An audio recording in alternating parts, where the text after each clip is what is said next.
वालेकुम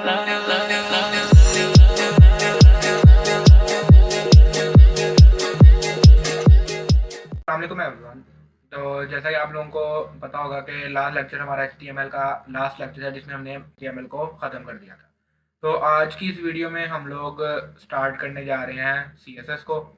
तो आज फर्स्ट लेक्चर होगा हमारा CSS का और इसमें हम लोग बेसिकली कवर करेंगे थ्योरी को। हम लोग स्टडी करेंगे कि CSS होती क्या है, क्यों यूज़ की जाती है, ठीक है, और इसको हम किस तरह से यूज़ करते हैं। तो सबसे पहले CSS टेबल ऑफ कंटेंट कि हम इस वीडियो में क्या क्या स्टडी करने वाले हैं। ठीक है, सबसे पहले हम लोग पढ़ेंगे व्हाट इज CSS।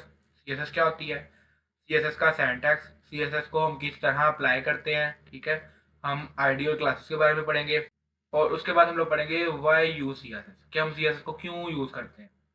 तो सबसे पहले हम लोग डिस्कस करेंगे कि CSS होती क्या है। CSS stand for cascading style sheet. ठीक है, ये इसका नेम है, यानी कि ये एक स्टाइल शीट है जो कि यूज़ की जाती है हमारे वेब पेज को स्टाइल करने के लिए।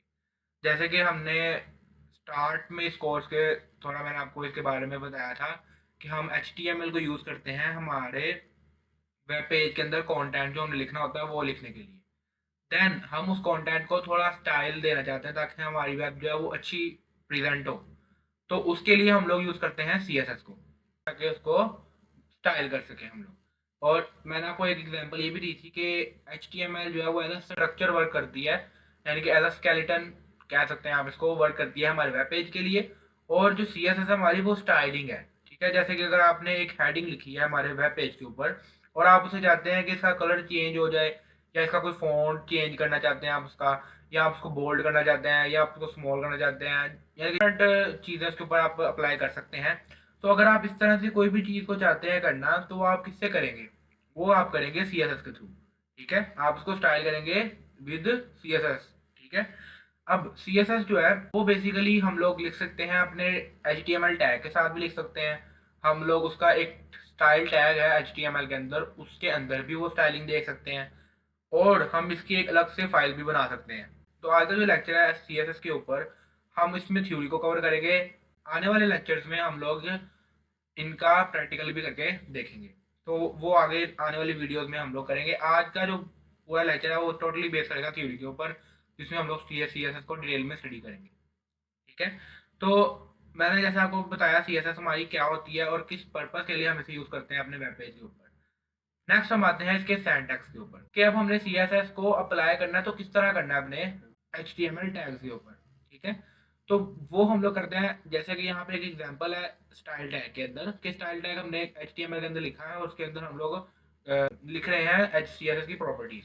जैसे सबसे पहले आप सपोज करेंगे हमने एक वेब पेज बनाया, उसके ऊपर हमने एक हेडिंग लिखी। ठीक है, H1, जो कि हमने HTML के अंदर हेडिंग टैग्स पढ़े थे 6, उसमें से हमने H1 को डिफाइन किया उधर। ठीक है, और हमने H1 को कलर दिया रेड का।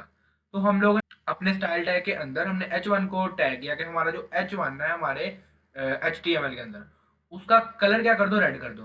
ठीक है, तो इस तरह से हम लोग उसको करते हैं। सबसे पहले हम लोग यहाँ पे लिखते हैं H1, देन हम लोग लगाते हैं ब्लॉक। ब्लॉक का मीन होता है कि हमने इसके अंदर जो भी CSS लिखेंगे वो H1 टैग के ऊपर अप्लाई हो जाएगी। ठीक है, और हमने यहाँ पे लिख दिया कलर, उसके बाद कॉलन, और हमने कलर डिफाइन कर दिया कौन सा है। आप इसको RGB में भी कर सकते हैं, हेक्सा में भी दे सकते हैं, वो आप डिफरेंट तरह से कर सकते हैं।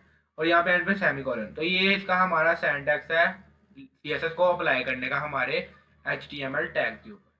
मैं उम्मीद करता हूँ आपको ये समझ आ गया होगा। नेक्स्ट हम मूव करते हैं ID एंड क्लासेस की तरफ। अब आपके पास अगर एक वेब पेज के ऊपर अगर तो आपके पास एक ही हेडिंग है तो उस केस में आप लोगों को, जैसे मैंने प्रीवियस एग्जांपल दी उसमें, वो इजीली वर्क करेगा। लेकिन अब एक वेब पेज के ऊपर सिर्फ एक हेडिंग तो नहीं होती, मल्टीपल हेडिंग्स होती हैं।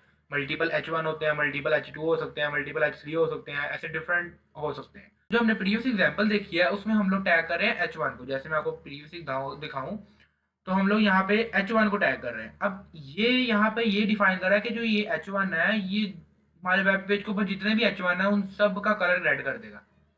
ठीक है, लेकिन अगर आप चाहते हैं कि मैंने सिर्फ एक H1, जो एक H1 है उसको मैंने करना है रेड, ए को मैंने करना है ग्रीन, ए को मैंने करना है येलो, एग्जाम्पल के तौर पे, तो अगर आप एक H1 को एक आईडी असाइन कर देंगे, हर एक एच1 को एक एक आईडी असाइन कर देंगे। आईडी क्या होती है, हमारे पास यूनिक होती है हर एक टैग की। तो इस तरह से डिफरेंट आईडीज देके उनको इम्प्लीमेंट कर सकते हैं अपने वेब पेज के ऊपर। आईडी जो होती है वो हर टैग की यूनिक होगी, लेकिन जो क्लासेस हैं वो मल्टीपल टैग्स की एक हो सकती है। ठीक है, जैसे कि अगर मैंने H2 लिखे हैं मल्टीपल, और मैं चाहता हूँ कि वो सारे H2 जो है एक ही कलर के हों, ठीक है, तो आप उनको डायरेक्टली H2 लिख के भी कर सकते हैं। लेकिन अगर आप H2 के साथ एक H3 है जिसको चाहते हैं कि मैं इसको भी, इसका कलर भी वही करना चाहता हूँ जो H2 का है, तो आप उन चारों टैग्स को, ठीक है, आप एक स्पेसिफिक क्लास साइन कर सकते हो। ठीक है, यानी कि एक ही क्लास उनको साइन कर दोगे, जिससे क्या होगा कि वो आप जब उस क्लास का कलर चेंज करोगे तो वो उन हेडिंग्स का भी क्या हो जाएगा, चेंज हो जाएगा। तो इसके हम लोग प्रैक्टिकल भी देखेंगे, हम नेक्स्ट वीडियो में इसकी तरफ आएंगे। लेकिन आज मैं आप लोगों को इसके बारे में कॉन्सेप्ट दे रहा हूँ कि ये क्यों यूज़ की जाती हैं। आईडी एंड क्लासेस हमारे एचटीएमएल टैग को असाइन की जाती हैं ताकि हम उनको अलग से डील कर सकें। अगर हम किसी टैग को मल्टीपल टैग को एक साथ डील करना चाहते हैं तो हम लोग क्लास दे सकते हैं उसको। अगर हम तीन टैग्स को डिफरेंट तरह से डील करना चाहते हैं, यानी कि डिफरेंट स्टाइलिंग देना चाहते हैं, तो हम लोग उसके लिए आईडी यूटिलाइज करते हैं। ठीक है, और आईडी हमारी क्या होती है, यूनिक होती है, और क्लास हमारी मल्टीपल टैग्स की सेम हो सकती है। ठीक है, नेक्स्ट हमारे पास आता है कि हम यूज़ क्यों करते हैं सीएसएस को, कि हम सीएसएस को यूटिलाइज क्यों करते हैं।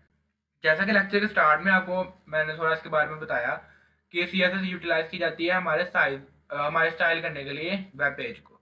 ठीक है, और इसका एक बेसिक पर्पस, जो इसका एक मेन पर्पस है वो ये है कि हमारा जो वेब पेज, हमारी जो वेब है वो डिफरेंट डिवाइसेस पे कैसे दिख रही है। ठीक है, सीएसएस जो है वो सिर्फ यही नहीं कि आपका वेब पेज उसने डिज़ाइन कर दिया है, उसने आपके वेब पेज को इस तरह से भी डिज़ाइन करना है कि वो हर डिवाइस पे, यानी कि कंप्यूटर पे डिफरेंट शो हो रही है, उसके बाद टैबलेट पे डिफरेंट, मोबाइल पे डिफरेंट।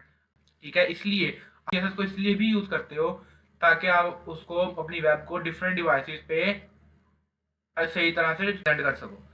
तो ये एक बेसिक पर्पस है हमारे सीएसएस को यूटिलाइज करने का। तो यही थी आज की वीडियो जिसमें हम लोगों ने बेसिक्स कवर किए, हमने थ्योरी को डिस्कस किया सीएसएस की। नेक्स्ट आने वाले जो लेक्चर्स होंगे उनमें हम लोग डिस्कस करेंगे सीएसएस को अप्लाई करते हुए, ताकि आप लोगों को हर चीज़ की समझ आए। तो मैं उम्मीद करता हूँ आपको आज का लेक्चर समझ आ गया होगा। हमने आज पूरा डिस्कस किया सीएसएस के बारे में। ठीक है, कि सीएसएस क्यों यूज़ की जाती है, कहाँ यूटिलाइज होती है, कैसे यूटिलाइज होती है, उसका सिंटैक्स डिस्कस किया हमने। ठीक है, तो मुझे उम्मीद करता हूँ आपको इसके बारे में समझ आ गई होगी। अगर आपको कोई डाउट हो सीएसएस के बारे में तो आप मुझसे कमेंट सेक्शन में पूछ सकते हैं। तो मैं आपको मिलता हूँ नेक्स्ट लेक्चर में। अल्लाह हाफ़िज़।